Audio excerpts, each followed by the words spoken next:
जय हिंद दोस्तों। स्वागत है आप सभी का एजू करंट इंडिया पर। दोस्तों, डोनाल्ड ट्रंप ने प्रधानमंत्री मोदी को इनवाइट किया है और ये इनवाइट उन्होंने किया है एक बोर्ड ऑफ पीस बनाने के लिए, जिसमें वो चाहते हैं कि प्रधानमंत्री मोदी आए, ट्रंप और मोदी मिलकर एक इस तरह का बोर्ड चलाए, एक इस तरह का नेशंस बनाए जो यूनाइटेड नेशन को टक्कर दे और गाजा के अंदर जो भी ये चीजें लड़ाई झगड़े हो रहे हैं उनको शांत करने के लिए बनाया जाए।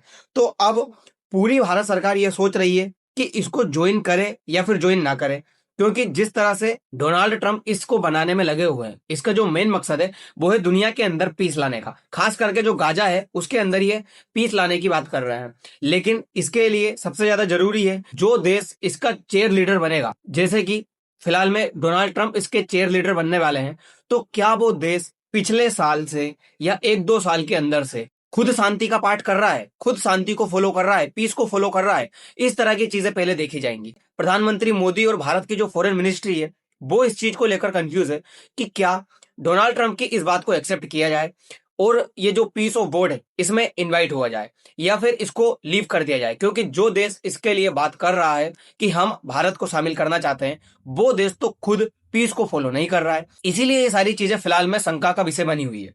दोस्तों, एक इसकी बड़ी बात यह है कि डोनाल्ड ट्रंप ने देशों को इनवाइट तो किया है, भारत को भी इनवाइट किया है, लेकिन इसके लिए उसने एक शर्त रखी है। और शर्त यह है कि जो भी देश इस पीस ऑफ बोर्ड का सदस्य बनना चाहता है उसको $1 बिलियन पे करने होंगे। और ये $1 बिलियन किसको पे करने होंगे? तो ये पे करने होंगे डोनाल्ड ट्रंप को। अगर आप डोनाल्ड ट्रंप को $1 बिलियन पे कर देते हो तो आप उस बोर्ड के परमानेंट सदस्य बन जाओगे। इसका मतलब यह है कि सीट बेची जा रही है इस बोर्ड ऑफ पीस के अंदर, ताकि कोई भी देश इसमें इंक्लूड हो सके और इसमें शामिल हो सके। चलो ठीक है, भारत तो एक बड़ा देश है, भारत $1 बिलियन पे भी कर देगा। लेकिन पाकिस्तान, नेपाल, श्रीलंका जैसे जो छोटे छोटे देश है उनका क्या होगा? वो कैसे इसमें पे करेंगे? वो कैसे इसमें शामिल हो पाएंगे? उनके लिए तो आप ना के बराबर कर दोगे। और क्यों भारत इसमें शामिल हो? जब यूनाइटेड नेशन बनाया गया है, यूनाइटेड नेशन इसमें शामिल किया गया है, जो सेकेंड वर्ल्ड वॉर के बाद 1945 के अंदर इसको बनाया गया है, तो इसको बनाने का मेन रीजन यही था कि दुनिया के अंदर शांति स्थापित की जाएगी, दुनिया के अंदर फिर से इस तरह के युद्ध नहीं होंगे। लेकिन उसके होते हुए भी ये युद्ध हो रहे हैं। उसके 5 परमानेंट सदस्य में अमेरिका भी शामिल है। अमेरिका के होते हुए ये सारी चीजें हो रही है। तो क्या इस बोर्ड ऑफ पीस का एग्जिस्टेंस बचेगा? क्या इसकी कोई जरूरत है? और ये अगर बन भी जाता है तो क्या गारंटी है कि डोनाल्ड ट्रंप इसको ठीक तरह से चलाएंगे? अगर अब बात करें कि इस बोर्ड के अंदर कितने सदस्य को शामिल किया जा रहा है, तो बताया जा रहा है कि 60 देशों को इन्होंने अभी फिलहाल में इनविटेशन भेज दिया है, जिसमें Albania, Argentina, Brazil, Canada, Italy, Turkey, Jordan, Egypt, यहां तक कि पाकिस्तान, रसिया, ये देश भी इसमें शामिल है। जब इन्होंने रसिया को शामिल किया तो पूरा यूरोपियन कंट्री भी ये सोच रहे होंगे कि बताओ, जिस रसिया के खिलाफ हम अभी तक लड़ते आ रहे थे, वो डोनाल्ड ट्रंप रसिया को इसमें लेने की कोशिश कर रहे हैं। और जो बड़े बड़े देश है यूरोप के, जो हमेशा अमेरिका के साथ रहे हैं, उनको इनविटेशन नहीं भेजा है।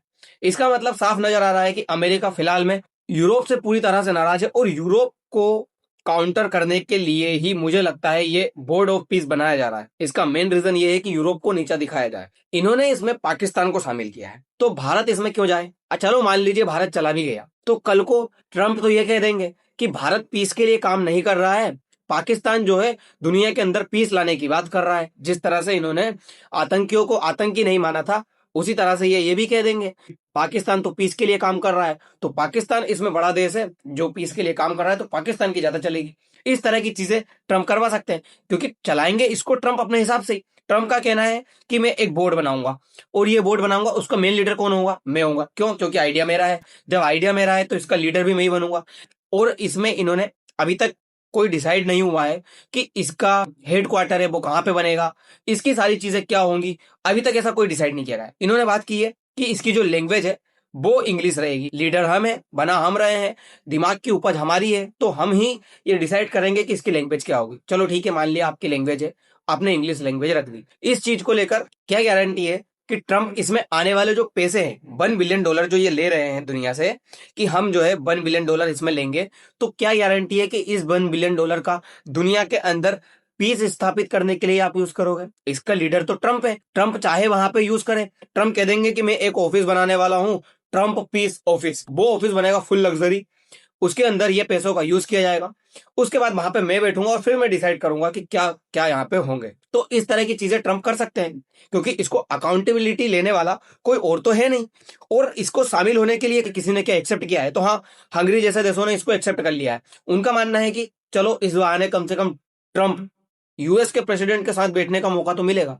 ये चीजें सोच के उन्होंने एक्सेप्ट भी कर लिए। लेकिन बेचारा पाकिस्तान, नेपाल, श्रीलंका ये कैसे एक्सेप्ट करेंगे, क्योंकि इन्होंने तो इसमें ये रख दिया है कि जो भी कंट्री इसमें शामिल होना चाहता है वो $1 बिलियन पे करेगा, सिक्योर है परमानेंट सीट। तो इस तरह की चीजें की जा रही है कि आपने पहले से ही $1 बिलियन का इसमें पे का रख दिया है, और अब कोई देश अगर इसमें शामिल होना चाहता है तो वो फिर किस तरह से शामिल होगा। वहीं थोड़े दिन पहले ही ट्रंप इस चीज को लेकर बात कर चुके थे कि मैं यूनाइटेड नेशन को खत्म करने वाला हूं, और यूनाइटेड नेशन की अब वो वैल्यू बची नहीं है। जिस तरह से ट्रंप यूनाइटेड नेशन की बातें नहीं सुन रहे हैं, क्योंकि इसमें पहले से ही आपको पता है 5 परमानेंट सदस्य हैं। जहां पे अमेरिका कुछ करना चाहता है वहां रसिया कुछ वीटो कर देता है, और जहां पे रसिया कुछ करना चाहता है वहां अमेरिका वीटो कर देता है, और अगर ये दोनों कुछ करना चाहते हैं तो चाइना वीटो कर देता है। यानी कि जब पांचों लोग एक साथ एक मत होंगे तभी इसका एग्जिस्टेंस बचेगा, और एक ना एक इसमें वीटो कर दे रहा है, तो कोई भी निर्णय सफल हो नहीं पा रहा है इसका, यूनाइटेड नेशन का। तो यूनाइटेड नेशन सिर्फ एक औपचारिक मात्र बचा हुआ है। जब वेनेजुएला के ऊपर अमेरिका ने कब्जा किया तो यूनाइटेड नेशन कुछ कर नहीं पाया। तो इस चीज से ये तो साबित हो गया कि यूएन का तो एग्जिस्टेंस अब फिलहाल में खत्म है। अब जाना होगा ट्रंप के एरा में। अब ट्रंप के एरा में जाएंगे तो क्या ट्रंप इसको चलाएंगे या फिर क्या करेंगे। दूसरी बात, इसमें इन्होंने जो है पुतिन को भी इनवाइट किया है, लेकिन एक बड़ी बात यह है कि इन्होंने चाइना को इनवाइट नहीं किया। बिना चाइना के, जो कि एक इतनी बड़ी ग्लोबल इकोनॉमी है, बिना चाइना के आप एक इतना बड़ा पीस ऑफ बोर्ड बना रहे हो जिसमें आप दुनिया के बड़े बड़े लीडर्स को रख रहे हो सकता है भारत और पुतिन भी इसमें मना कर दे कि हम नहीं आ रहे, फिर आप छोटे छोटे देश को लेकर के इसमें करोगे क्या, क्या इसका एग्जिस्टेंस रह जाएगा। जिसमें सिर्फ ट्रंप शामिल है और कोई बड़ा कंट्री शामिल नहीं है, तो कौन इसकी बातों को मानेगा। और जब पुतिन को इन्वाइट किया गया है तो आपने यूरोप को इन्वाइट नहीं किया। यूरोप को इन्वाइट नहीं किया तो ये तो क्लियर दर्शा रहा है कि आप बिना यूरोप के ही वो बना रहे हो बड़ा कंट्री, जिसमें यूके जैसा देश शामिल नहीं है बड़ा। तो फिर आप सीधे इसमें यूरोप को नेग्लेक्ट करने के लिए इसको बना रहे हो। इसको आपको कोई जरूरत नहीं है, आप सिर्फ यूरोप को नीचा दिखाने के लिए सारी बातें कर रहे हो। और ट्रंप ने पिछले साल जब यूनाइटेड नेशन में ये गए थे, तो यूनाइटेड नेशन में जाने के बाद इन्होंने एक ट्वीट किया था। इन्होंने ट्वीट किया था कि मैं पूरी दुनिया का थैंक्सफुल हूं और कॉन्ग्रेचुलेट करता हूं कि इन्होंने इनक्रेडिबल वोट किया है यूनाइटेड नेशन काउंसिल में, जिसमें वो चाहते हैं कि एक बोर्ड ऑफ पीस बने जिसके चेयरमैन मैं रहूं और मैं इसको लीड करूं। क्यों? क्योंकि मैं एक सुपर पावरफुल कंट्री का लीडर हूं, इसीलिए मैं इसको लीड करूं और मैं इसका सदस्य बनूं। इस तरह की चीजें इनके द्वारा की गई थी, और इन्होंने ये जो पूरे कंट्रीज है इनको थैंक्स भी करा था। इसमें कहीं पर भी भारत का नाम नहीं है। इसका मतलब ये है कि क्या इंडिया इस तरह की चीजों में शामिल नहीं होना चाहता है? इंडिया इस तरह की चीजों को पूरी तरह से नेग्लेक्ट कर रहा है। इंडिया का मानना है कि ट्रंप जहां पे शामिल होंगे वो चीजें पूरी तरह से अनएक्सपेक्टेबल होगी। क्या पता ट्रंप सुबह उठ के कुछ कर दे, शाम को उठ के कुछ कर दे। इनका कोई भरोसा नहीं है किस तरह का बयान ये कब दे दे। इस तरह की चीजें अब की जाएंगी। दूसरी बात, दुनिया के अंदर 193 कंट्रीज है जो कि यूनाइटेड नेशन में शामिल है।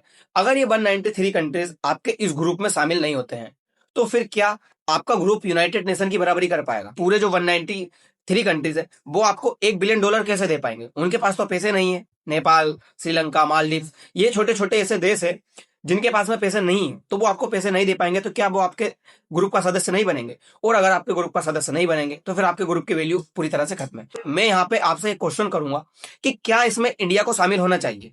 क्या इसमें भारत को इन्वॉल्व होना चाहिए? क्योंकि भारत अगर इसमें इन्वॉल्व होगा तो भारत के लिए ये एक अपॉर्चुनिटी भी हो सकती है और एक ये लॉस भी हो सकता है। अपॉर्चुनिटी है कि कुछ लोग कहेंगे कि अगर हम इसमें शामिल नहीं हुए और ये कल को जाकर एक बड़ा ग्रुप बन गया, दुनिया के अंदर एग्जिस्टेंस करने लगा, इसकी बातें चलने लगी, तो फिर भारत इसमें पिछड़ जाएगा, जैसे हम यूएन में परमानेंट 5 मेंबर बनने से पिछड़ गए। अगर हम इसमें शामिल हो जाते हैं तो फिर ट्रंप की वही बात, ट्रंप पाकिस्तान को सपोर्ट करने लग जाएंगे, पाकिस्तान की वैल्यू इसमें करने लग जाएंगे और कहने लग जाएंगे कि भारत और पाकिस्तान एक ही ग्रुप में है, तो क्यों ना इनके बीच में जो आतंकवादी को लेकर गतिविधि चलाई जा रही है कि पाकिस्तान को ये आतंक देश ठहराने में लगे हुए हैं, तो इसको आतंक ना ठहराए क्योंकि आप तो एक ही ग्रुप में शामिल हो। तो इस तरह की चीजें भी ट्रंप के द्वारा की जाएंगी। इसीलिए भारत इसमें शामिल हो या ना हो ये असमंजस है। तो आप इसमें क्या सोचते हैं कमेंट बॉक्स में जरूर बताइए। तो दोस्तों अब देखने वाली ये बात होगी कि क्या ये बोर्ड एग्जिस्टेंस करेगा या फिर नहीं। फिलहाल के लिए इतना ही, मिलते हैं अगली वीडियो में। धन्यवाद।